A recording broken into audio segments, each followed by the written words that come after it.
Welcome to టీ10 నేను రేవతి. అసంఘటిత రంగంలో పనిచేస్తున్న కార్మికుల కోసం కేంద్ర ప్రభుత్వం ప్రవేశపెట్టిన పెన్షన్ పథకానికి ఆదరణ కరువైంది. కర్ణుడి చావుకు 6 కారణాలు అన్న రీతిలో పథకంపై కార్మికులు ఆసక్తి చూపకపోవడానికి అనేక కారణాలు కనిపిస్తున్నాయి. 2018-23 మధ్య 10 కోట్ల మందిని లబ్ధిదారులుగా చేర్చాలని లక్ష్యంగా నిర్దేశించుకుంటే చేరింది మాత్రం సుమారు 50 లక్షల మందే. దేశంలో ఉద్యోగ అవకాశాలు అందుబాటులో లేవని కేంద్రం అంగీకరిస్తోంది. అందుకే పెన్షన్ పథకంలో అసంఘటిత రంగానికి చెందిన కార్మికుల వాటా గణనీయంగా పడిపోయిందని చెబుతోంది. ఇటీవల ప్రభుత్వం పార్లమెంటుకు అందజేసిన సమాచారం ప్రకారం ప్రధానమంత్రి శ్రమ యోగి మన్ ధన్ యోజన పథకానికి కార్మికుల వాటా గత 2 సంవత్సరాల కాలంలో బాగా తగ్గిపోయింది.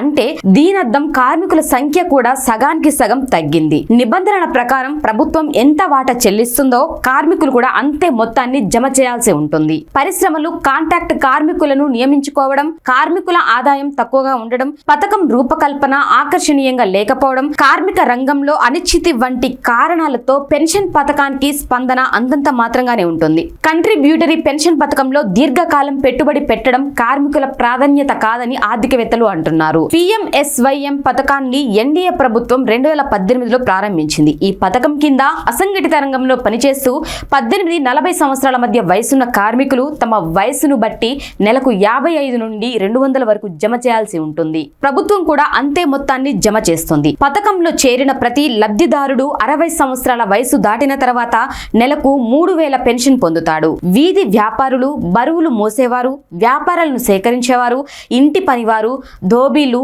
రిక్షా తొక్కేవారు, వ్యవసాయ కార్మికులు, నిర్మాణ కార్మికులను ఈ పథకం లక్ష్యంగా చేసుకుంది. క్రమం తప్పకుండా పథకానికి తమ వాటాను జమ చేస్తున్న లబ్ధిదారుడు 60 ఏండ్లకు చేరక ముందే చనిపోతే అతని భార్య ఆ పథకాన్ని కొనసాగించవచ్చు లేదా ఆ పథకం నుండి వైదొలగవచ్చు. నిర్ణీత వయసుకు ముందే ఇరువురు చనిపోతే వారసులకు ఏక మొత్తంలో నగదు చెల్లించే నిబంధన ఏదీ లేదు. బీజేపీ ఎంపీ బసవరాజ్ బొమ్మాయి నేతృత్వంలోని పార్లమెంటరీ స్టాండింగ్ కమిటీ ఈ నెల 16న PMSMY పై పార్లమెంటుకు నివేదిక సమర్పించింది. 2018-2023 మధ్య కాలంలో 10 కోట్ల మంది కార్మికులను పథకం కిందికి తీసుకురావాలని ప్రభుత్వం లక్ష్యంగా నిర్దేశించుకుంది. అయితే ఈ సంవత్సరం మార్చి 31 నాటికి కేవలం 49.98 లక్షల మంది కార్మికులు మాత్రమే పథకంలో చేరారు. పథకంపై ప్రభుత్వ వ్యయం తగ్గిపోవడానికి కారణమేమిటో తెలియజేయాలని కేంద్రాన్ని కమిటీ కోరింది. ఈ నేపథ్యంలో కార్మిక మంత్రిత్వ శాఖ 6 కారణాలను తెలియజేసింది. రెగ్యులర్ ఉద్యోగావకాశాలు అందుబాటులో లేవని చెప్పింది. అసంఘటిత రంగంలో పనిచేస్తున్న కార్మికులపై కోవిడ్ ప్రతికూల ప్రభావం చూపిందని తెలిపింది. పథకంలో చేరేవారు